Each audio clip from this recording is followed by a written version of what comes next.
want to buy maybe some real Bitcoin or whatever, Ethereum or whatever with that. But why would somebody give them Ethereum or Bitcoin for these tokens? So why would they have any value at all? See, I can tell that you are not a speculator, because if you were a speculator, you would already understand that these coins are worth billions and billions and billions of dollars for no particularly good reason. Coins with no adoption, bad teams, hacked, garbage, worth billions of dollars. So you're asking me a silly question, right? I can tell you technically why my coin is awesome, but why people are so interested in buying something that is experimental and new and doesn't work sometimes, we went from 0 to 20,000 on that idea. So I can't explain it to you, right? You can't spend Bitcoin anywhere. It was worth $20,000. And I believe the price will go up to all-time highs again within a year to 2 years. We'll be at all-time highs again. We'll have $30,000 Bitcoin. You'll be asking yourself, why are people buying this? It just doesn't make any damn sense, right? That's because you don't understand the market. You don't understand what the market wants, right? That's your problem. Well, now, I can tell you, I can give you a list of 100 coins that are fucking terrible, that are worth billions of dollars. And your answer will be like, I don't get it. I just don't understand it. What do you want well, me I agree. I agree. There are a whole bunch of shit coins out there, but Yeah, but they're not shit, right? So let's talk about why you bought a cryptocurrency, right? Do you have bags of cryptocurrency you hold? we'll never talk about your Bitcoin, Okay. your cryptocurrency. Right. Okay. So, But I yeah, assume like that since you cryptocurrencies. like Bitcoin, you probably own some Bitcoin, right? Sure. Aren't you a little bit pissed off that people that bought into Ethereum made more money quicker than you, even though you, as the honest Bitcoin maximalist, did the right thing and didn't support the ICO scams and didn't support all the people getting hacked by having turn complete things that allow you to hang yourself with a lot of rope, right? Lucky, honest you, right? Sure. Because you Yeah. didn't, right. But guess what? No one gives a shit about that. That is not what people care about, right? You have to follow what the market wants, or you can just keep pretending. Like, let's take a look at ICOs, right? Where did ICOs market? Facebook. You see any Bitcoin ads on Facebook? No. Because it can't afford to. Because it's tragedy commons. Because you honest guys that are doing everything so legit and so well can't afford to buy a fucking advertisement. Because you don't own a large enough stack of the currency to make enough money on a new customer to pay the cost of acquisition to get a new customer in. Which is why you get shit stomped all over every media channel and every marketing medium by the guys that have higher margins, which a lot of them are just straight scams, right? Like ICOs and whatnot. So I can legitimately say that if only 1% of people stake their Bitcoin HEX, that you will make 370% interest every year, 369% interest. You'll probably make more than that because there's a few other extra profit centers above and beyond just the inflation. And that's mathematically true, right? Now you tell me what I can do in Bitcoin to make 370% a year. And that 370%, that's not even including the appreciation of a currency that you got for zero, right? So what's your estimated return on investment for something that you bought for zero? And if only 1% of people stake it, you're getting 4x your stack basically. You can't compete. But how do you get 4x if everybody gets all this money, right? Everybody gets all these tokens by staking. Right. Mm-hmm. Why would somebody give you anything for these coins when all these people have these coins by staking? Right. See, you're missing. So you have to understand how shares work, right? I had to put this in a chart. Shares in a company mean that you take the profit of the company and you divide it up amongst the shareholders. And if the profit is static, but the shareholders can go up or down, the only metric which changes how profitable you are is how many other shareholders are competing with you for that same profit. That's the reason you can get hundreds of percent, thousands of percent of return in a system which has a very low inflation rate of a very large mass, the whole currency, being shoved into a very small pool of stakers. Now, I don't think that there will only be 1% of stakers. I think the number of people that will be able to participate in rounds with 1% staked, there may never be 1% staked. I mean, the first round's payout, the 7 days after launch, it's probably 7 days, it might be 10 days.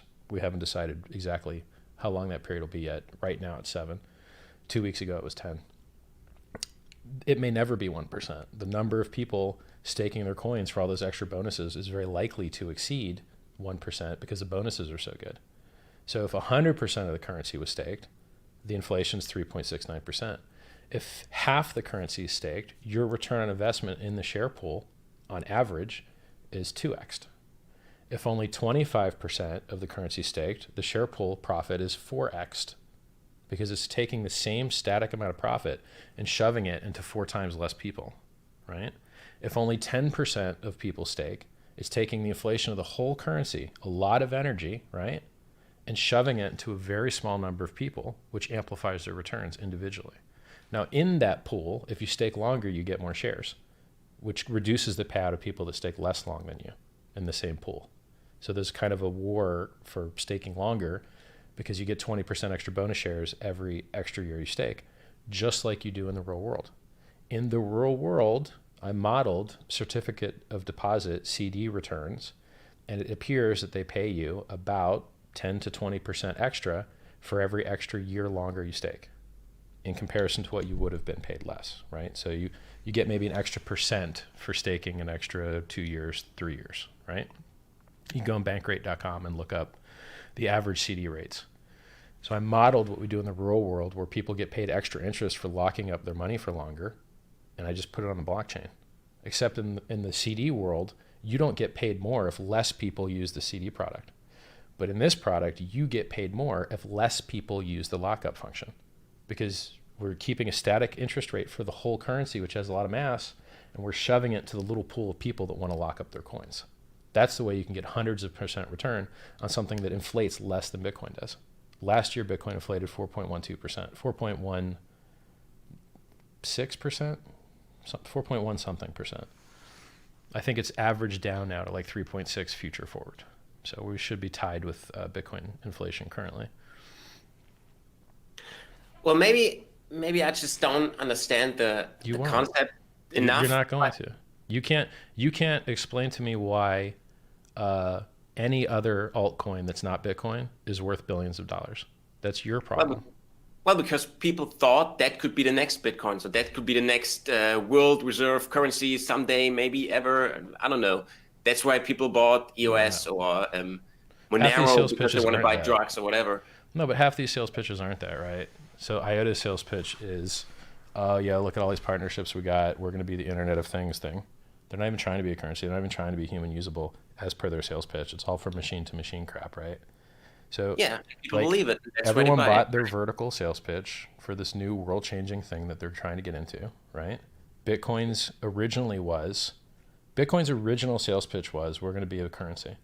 Then they gave up on it because it didn't work. For 10 years, to try to be a currency didn't work. It is digital gold now. Great. Digital gold's better.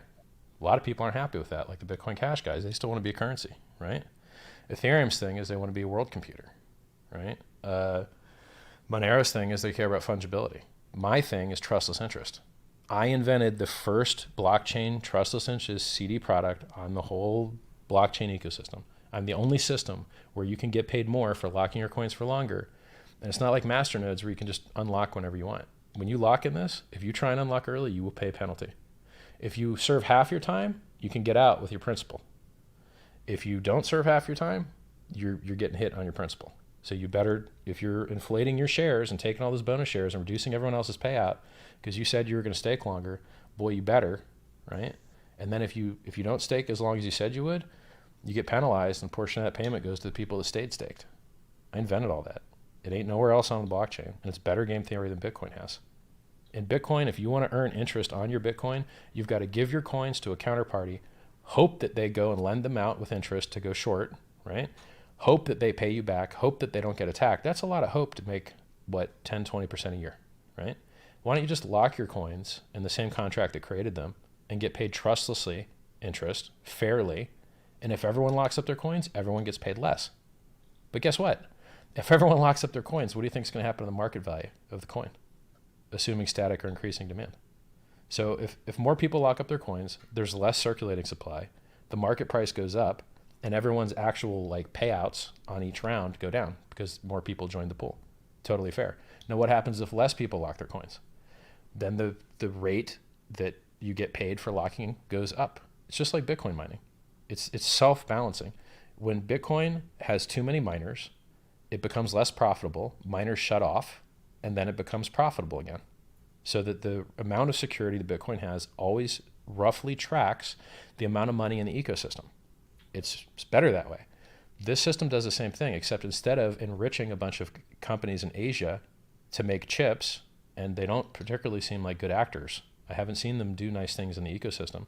I can't even debate with many of them. When's the last time you met a miner that runs a SHA-256 mining farm that wanted to talk to you?